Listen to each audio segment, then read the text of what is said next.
ایک دفعہ کا واقعہ ہے، ایک استاد اور ایک شاگرد ہوتا ہے۔ وہ شاگرد کہتا ہے استاد محترم، جب میں نماز پڑھتا ہوں میرا خیال ادھر جاتا ہے کہیں ادھر جاتا ہے، میرا نماز میں خیال نہیں رہتا ہے۔ تو استاد کہتے ہیں ٹھیک ہے، تمہارے اس مسئلے کا میرے پاس حل ہے۔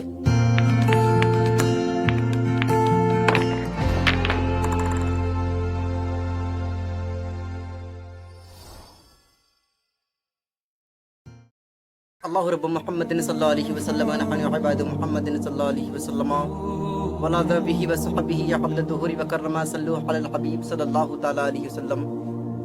حضرات محترم، آج آپ کے سامنے میں ایک ایسا مسئلہ لے کر پیش ہوا ہوں جس کو جان لینا آپ کے لیے نہایت ہی ضروری ہے، کیونکہ یہ رمضان کا مہینہ چالو ہے اور ہمارے معاشرے میں دیکھا جاتا ہے کہ کچھ لوگ ایسے ہوتے ہیں جو کہ نماز عشاء پڑھنے جاتے ہیں، اور جب نماز عشاء پڑھنے جاتے ہیں دیکھتے ہیں کہ تراویح شروع ہو چکی ہے، تو لوگ وضو کو بنا کر اور بنانے کے بعد بغیر عشاء کی نماز کو پڑھے ہوئے ڈائریکٹ تراویح میں ایڈ ہو جاتے ہیں۔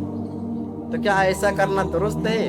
ماہ رمضان کا مہینہ چل رہا ہے، اگر اس میں آپ عشاء کی نماز کو پڑھنے جاتے ہیں، ٹھیک ہے، اور اگر آپ دیکھتے ہیں کہ تراویح کی نماز شروع ہو چکی ہے تو آپ لوگ وضو کرتے ہیں، پھر پہلے سے باوضو ہوتے ہیں، تو آپ کو پہلے عشاء کی 4 رکعات سنت یا پھر 4 رکعات آپ کو فرض پڑھنی ہے پہلے، پھر 2 رکعات سنت پڑھنی ہے، اس کے بعد تراویح میں شامل ہونا ہے۔ اب آپ کو تراویح پڑھنا ہے، اس کے بعد وتر جو ہے وتر آپ کو تنہا پڑھنا پڑے گا۔ آپ کہیں گے کیوں؟ آپ نے مجھے جماعت سے کیوں نکال دیا؟ تو میں کہوں گا یہاں پر کہ اگر آپ عشاء کی نماز تنہائی میں پڑھتے ہیں، عشاء کی نماز با جماعت نہیں بلکہ بے جماعت پڑھتے ہیں، جماعت کے ساتھ نہیں پڑھتے ہیں، تو جو انسان، جو مسلمان نماز تراویح سے پہلے جو 4 رکعت فرض ہے اس کو بے جماعت پڑھتا ہے، تو اس کو چاہیے کہ آخر میں 3 رکعت وتر بھی بے جماعت ہی پڑھے، اور جو آپ کے اوپر تراویح جو چھوٹ گئی تھی اس کو بعد میں ادا کر لیں، ٹھیک ہے۔ لیکن بعض لوگ کو دیکھا جاتا ہے کہ وہ وضو بناتے ہیں، بنانے کے بعد آستین کو پھینکتے ہیں، پانی وغیرہ کو جھاڑتے پھیرتے آتے ہیں، مصلی پہ کھڑے ہو جاتے ہیں، اور امام رکوع میں ہوتا ہے کہ اللہ اکبر کہتے ہوئے رکوع میں چلے جاتے ہیں، نہ پانی پہنچتے ہیں نہ کچھ کرتے ہیں۔ تو میرے عزیزوں، میں آپ کو بتا دوں کہ مسجد میں وضو کا پانی جو ٹپکاتے ہو، یہ ٹپکانا بھی مکروہ ہے۔ جو آپ لوگ وضو کرتے ہو، وضو کرنے کے بعد ہمارے معاشرے میں دیکھا جاتا ہے کہ ہمارے ہاں مولویت تو زیادہ ہے، آخرت میں ان کو اجازت دیں گے وہ محمد صلی اللہ علیہ وسلم۔ آخرت میں، آج کی تاریخ میں ہم محمد صلی اللہ علیہ وسلم سے بھی نہیں مانگ سکتے۔ باقی لوگ کو تو چھوڑو، سنت اور باقی بابا لوگ کو چھوڑو، محمد صلی اللہ علیہ وسلم کو بھی ماننا ہمارے لیے حرام ہے۔ جو شخص مر چکا ہے، ان لوگوں کو، اور عام الناس کے کچھ لوگ ایسے ہوتے ہیں جو وضو بنانے کے بعد پانی کو مسجد میں ٹپکاتے رہتے ہیں، تو یہ ٹپکانا مکروہ ہے، اور مکروہ سے 2 مراد ہوتی ہے، ایک مکروہ تحریمی، مکروہ تنزیہی۔ تو جو مکروہ تحریمی ہے تو یہاں پر مراد لی گئی ہے، جو انسان وضو کرنے کے بعد مسجد میں پانی ٹپکاتا ہے مکروہ تحریمی ہے۔ میرے عزیزو، اس سے آپ لوگ سخت پرہیز کریں، مسجد میں وضو کا پانی ہرگز نہ ٹپکائیں، اور جب آپ لوگ نماز کے لیے کھڑے ہوں تو اس میں دیکھا جاتا ہے، میں ایک بات اور یہاں پر واضح کر دیتا ہوں آپ کے سامنے، یہاں پر دیکھا جاتا ہے کہ کچھ لوگ نماز پڑھنے جاتے ہیں، کہتے ہیں ماہ رمضان کا مہینہ ہے، اس میں میرے ذہن میں وسوسے آتے رہتے ہیں اور میرے نماز کو خراب کر دیتی ہیں۔ یہاں بات کرتے ہیں کہ ماہ رمضان کے مہینے میں جب شیطان قید ہو جاتا ہے تو پھر ان کو بہکانے کون آتا ہے؟ تو اس کے اوپر بات کریں گے۔ تو میرے عزیزو، یہ جو نماز آپ پڑھنے کھڑے ہو جاتے ہیں تو رمضان کا مہینہ ہے، اور دیگر مہینوں میں دیکھا جاتا ہے کہ اگر آپ کے ذہن میں کوئی وسوسے آتے ہیں تو کہتے ہیں یہ شیطان نے بہکا دیا ہے، لیکن اگر ماہ رمضان میں یہ وسوسے آتے ہیں آپ کے ذہن میں تو آپ یہ سوچتے ہیں کہ شیطان تو قید ہو چکا ہے، بہکا کون رہا ہے؟ تو میرے عزیزو، یہ آپ کا نفس ہے، یہ آپ کا نفس امارہ ہے جو آپ کو برائیوں کی طرف لے کر جاتا ہے۔ اس لیے جب آپ لوگ نماز کو پڑھنا شروع کریں تو اپنے نفس کو کنٹرول میں رکھیں۔ اب میں آپ کو कुछ चीज़ें ऐसी बता दूं कि जिसको नमाज के टाइम अगर आप आजमाएंगे तो इंशाअल्लाह आपके जहन में वसवसे नहीं आएंगे। एक है हमारे पास अकली दलील जो आपको समझने के लिए बहुत आसानी रहेगी। देखें, एक दफ़ा का वाक़या है, एक उस्ताद और एक शागिर्द होता है। वो शागिर्द कहता है, उस्ताद मोहतरम, जब मैं नमाज़ पढ़ता हूँ मेरा ख्याल इधर जाता है कहीं उधर जाता है, मेरा नमाज में ख्याल नहीं रहता है। तो उस्ताद कहते हैं, ठीक है, तुम्हारे इस मसले का मेरे पास हल है। कहते हैं, जाओ एक लोटिया लेकर आओ और उस लोटिया में फुल दूध भर के लेके आओ। अब वो शागिर्द जाता है, लोटिया लेकर आता है और लोटिया में फुल दूध लेकर आता है और लाने के बाद खड़ा हो जाता है। तो उस्ताद मोहतरम कहते हैं कि जाओ हमारे इस मदरसे का एक चक्कर लगा के आओ। कहते हैं, जाओ हमारे इस मदरसे का एक चक्कर लगा के आओ और मैं तुम्हारे पीछे पीछे रहूंगा इस छड़ी को लेके। अगरचे एक बूंद भी नीचे गिर जाता है, कहते हैं अगर एक बूंद भी जमीन पर दूध गिर गया, एक कतरा भी गिर जाता है, तो तुम्हारा जो तशरीफ है उसको मैं लाल कर दूंगा।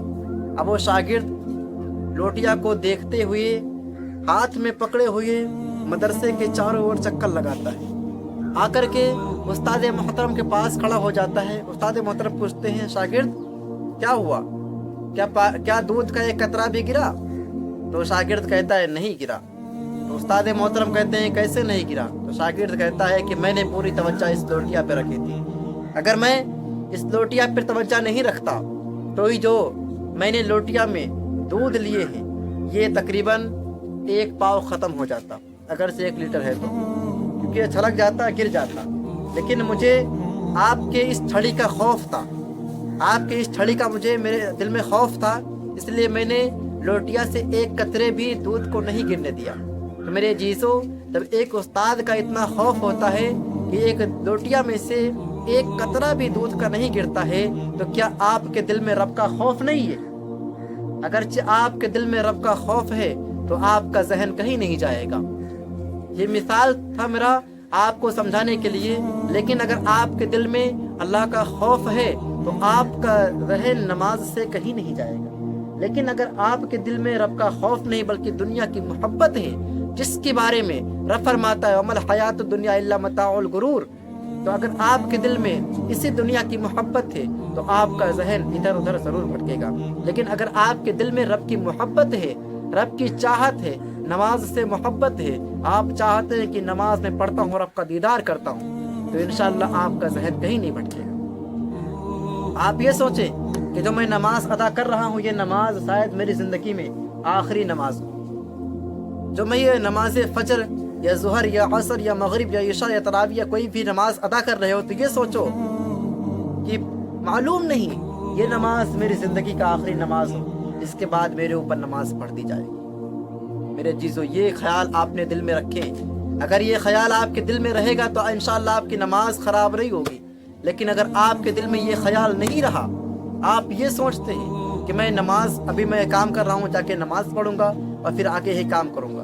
तो मैंने देखा है कि हमारे नानपारा में असद भाई, अमन भाई हैं, जो एक मरतबा बता रहे थे मुझसे कि नमाज पढ़ने गया था मैं तरावी की, और मैं ये सोच रहा था कि दुकान में भी शायद कपड़ा पड़ा हुआ, उसको मैं लपेटा नहीं। तो नमाज पढ़े और नमाज में उनका ख्याल सिर्फ यही रहा कि कपड़ा लपेटना बाकी है।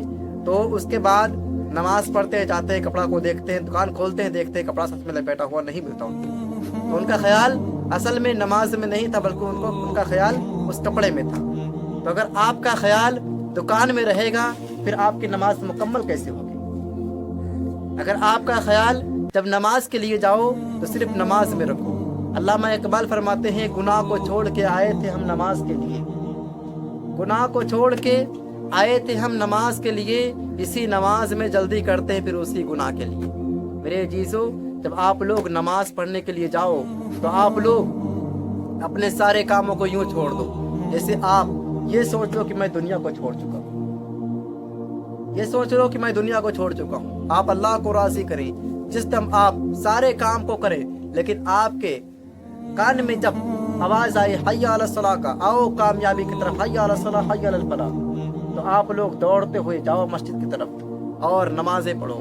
मेरे अजीज़ों, मैं आपको एक मिसाल दे दूँ। देखिए, मोबाइल बनाने वाली कंपनी ने इतना तरक्की किया। पहले नोकिया का मोबाइल बनाया, उसके बाद उसने इतनी तरक्की की कि आज देखो टच, और आज देखो अल्ट्रा आईफोन निकल के आता है, इतने मजबूत निकल के आते हैं फ़ोन। लेकिन हम देखते हैं कि अपने मोबाइल में यूट्यूब चल रहा है, फेसबुक चल रहा है, इंस्टाग्राम चल रहा है, व्हाट्सअप चल रहा है, वीडियो कॉल आ रहा है, लेकिन कुछ भी चल रहा है, लेकिन जिस टाइम ऑडियो कॉल आता है सारे को वहीं पर स्टॉप कर देता है, फौरन ऑडियो कॉल आ जाता है।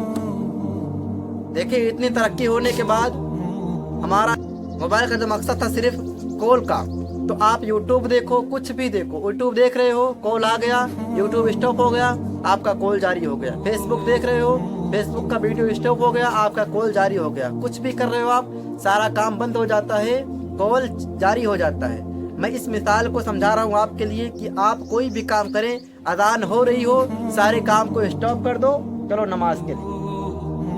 क्योंकि एक मोबाइल जो है उसने इतनी तरक्की करने के बाद सारे काम को रोक देती है, जबकि जिस टाइम कॉल आ जाता है।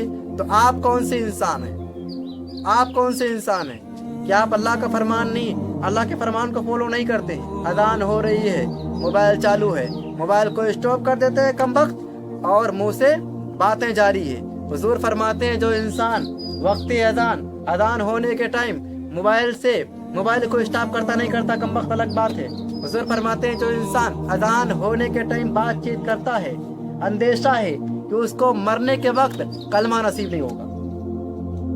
कितनी बड़ी सजा है यार कि जो इंसान अजान होने के टाइम बोलता रहता है, कमबख्त उसको मरने के टाइम कलमा नसीब तक नहीं होगा। तो मेरे अजीजों, आप लोग अगर चाहते हैं कि हमारा दुनिया को छोड़ना ईमान की हालत में हो और हमारे ज़ुबान पर कलमा तय्यब जारी हो, तो हम लोग को चाहिए कि अजान के वक्त खामोश रहें। दुआ करता हूं अल्लाह तबारक व तआला हम सभी को बोलने से ज़्यादा उस पर अमल करने की तौफीक और रफ़ीक अता फरमाए, और मेरे बोलने में और आपके सुनने में जो गलती से माफ़ फरमाए। व आखिर दावाना अनिल हम्दुलिल्लाहि रब्बिल आलमीन। फूल के शेर चमन फूल खिले शाद रहे, बाग बजाता हूँ मैं, गुलशन तेरा आबाद रहे। अस्सलामु अलैकुम व रहमतुल्लाहि व बरकातुहू।